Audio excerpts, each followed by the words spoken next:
Hey, everybody. Thanks for tuning in to the Property Pros podcast. My name is Mark Goldwich. Peter Laframboy. We're public insurance adjusters in Jacksonville, Florida, but we enjoy all things property, and that's what we talk about on the show. We've got a great guest for you today, and that's Harry Hayes. He's president of Harry Hayes Plumbing. Harry, tell us a little bit about yourself and your company. Well, it goes back in high school, and that's where I'd started off. That was back in 1980, and been in business.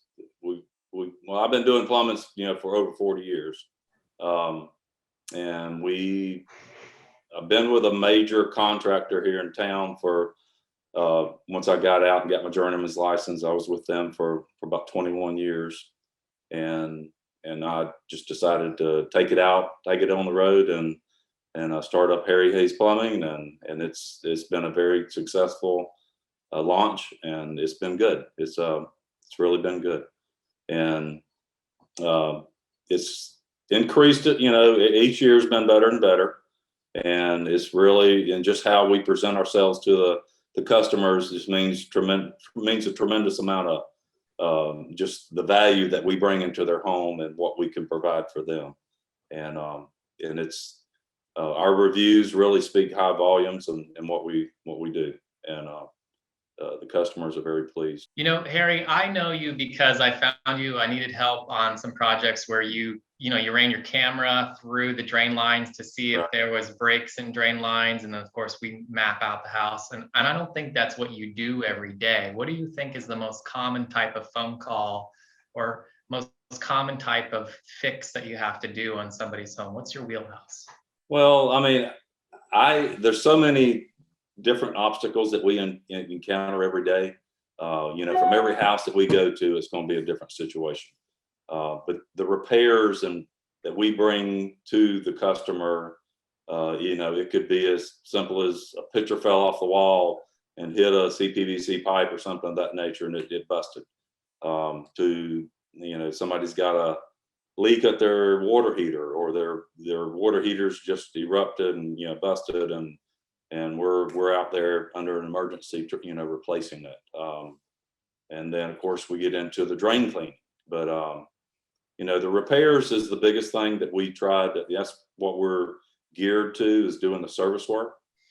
We get into remodels, we get into a little bit of new construction, but the repairs, is probably the bigger portion of it. 40 years you've been doing this. That's longer than I've been adjusting claims. I've only been adjusting claims for 34 years. Neither of us are in the most glamorous of industries, right? Right. What do you do to keep yourself motivated, and how have you been able to make it this long? I think it's the way that it's represented, the way that we bring ourselves to the customer, because when the guys come out, they've got to look like they're professionals, and I consider them technicians. A lot of times you hear of a tradesman, he's a plumber or he's electrician, but I look at my guys, that they're needed out here. I mean, they're a valuable person when they step into your house. As long as they're presenting them their ways, what their knowledge and everything, it's just something that they bring to the table. All right. Yeah, I know from personal experience. As a matter of fact, I had one of your guys out to my home to fix some drains recently. But, when I was over at your shop one time, you were telling me how you guys do some remodels. I mean, is it kitchens and baths, or just mostly bathrooms, old bathrooms that you're giving a facelift on? You want to tell us a little bit about that?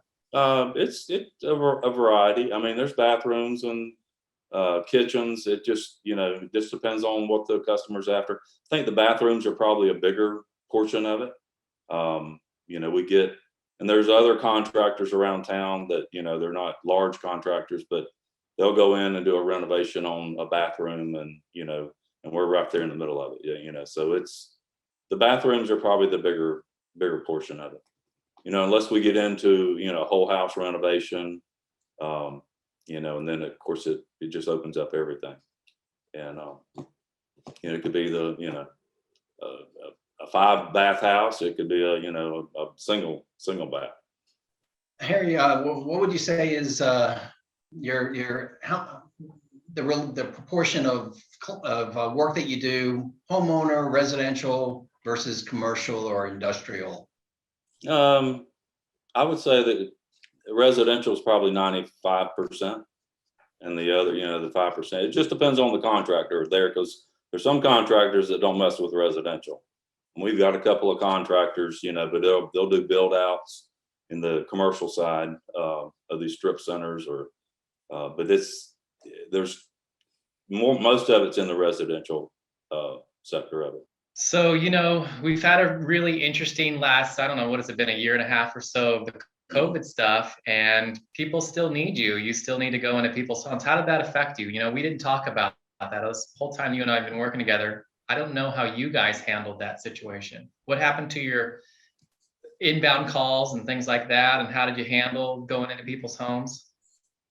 It went up. I think the volume, we haven't dropped back at all. I mean, it hasn't affected us in one way.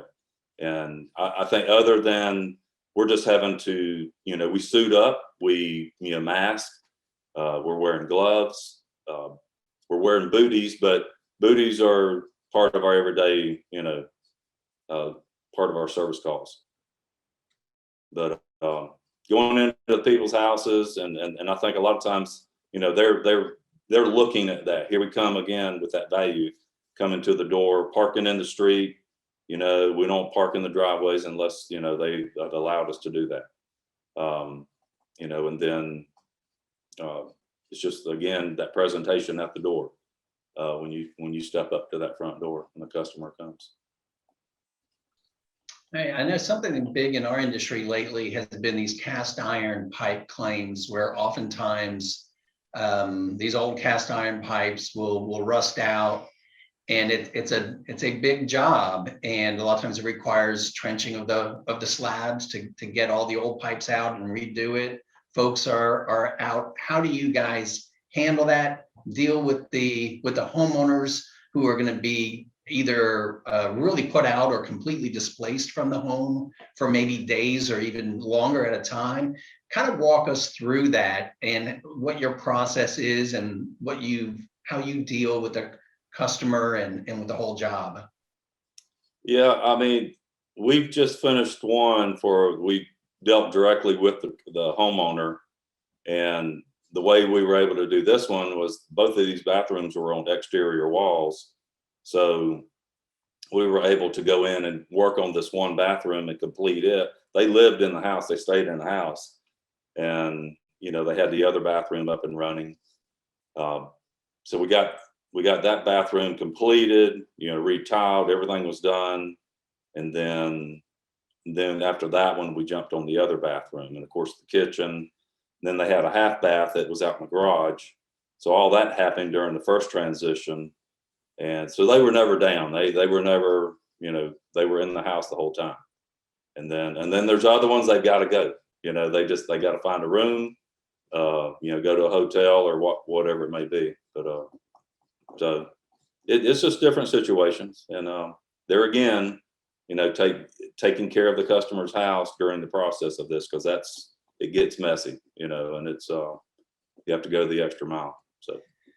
Well, yeah, it's interesting that you say it gets messy. I mean, that was a great story to tell us about how it worked out really well for those people. But do you want to tell us a war story that would make everybody laugh? Maybe now, but it wasn't funny for the people that went through it. Yeah. I mean, the worst case. I mean, I feel like what we do when we go in and do the work that we do. There's a process, but it's all got to be coordinated with that contractor or whoever's doing the finished work. And I end up getting phone calls, because I'm the one that's gone in there and provided the service and then recommended a contractor or something of that nature. And then I'm getting, I'm tired. I want this job done, and we deal that comes and it, I can go in there and say it's going to be a 2-week project, but it's more than likely it could be a 3-week project. And so I end up getting the feedback from the customer, but it's, I I just kind of accept it, and because it's part of what we do. I mean, I try to make it up to them in the end, and then we we would go on. But they're happy in the end, so that's one key thing. So Sounds good. It sounds like All right. you're lucky. We can probably tell you some stories about folks who no matter what we do, they're not always that happy Yeah. in the end. But hey, 40 years into it, what do you see coming up in the future? What's the next 40 years look like for Harry Hayes Plumbing? We've got certain things we're trying to implement. We're trying to put into practice, and it's more the value. Again, I keep bringing the value up, but I think that's a very important thing in what we bring to the customers, and trying to build the customer base. And there's things that we're trying to implement through an association that we're involved with here in the States. And everybody it's like a family. We're in this thing together, and we can communicate with these other companies around the United States. And so everybody's got good input that comes into this, and it's just it's real enriching, what you hear with these other companies. But nobody's out to take away from anybody else, and so it's good. And I think there's a lot of growth to come, and that's what we're looking for. So Kind of sounds like, I don't know, what I got kind of from that is you're working on your business and getting it into a position where you can sell it at some point, or do you have somebody from within that's going to take it over? I've got somebody within that we're trying to train up and getting to that point to where he can handle the business side of it.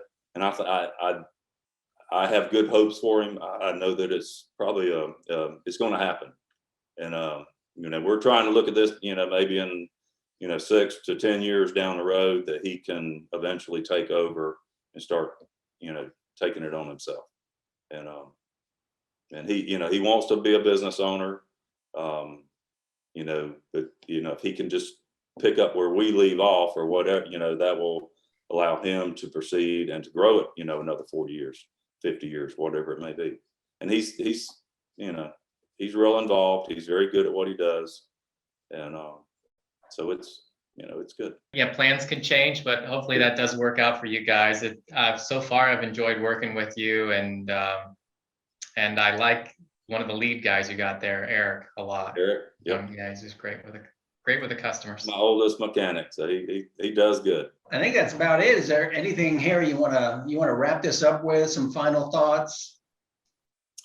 I like working with y'all. It's been really a pleasure, and Peter, I've been seeing you out out on the jobs, and that's been a very big asset to us, just having that relationship. And I push Gold Star out there all the time. I have people calling, and I think they've turned into some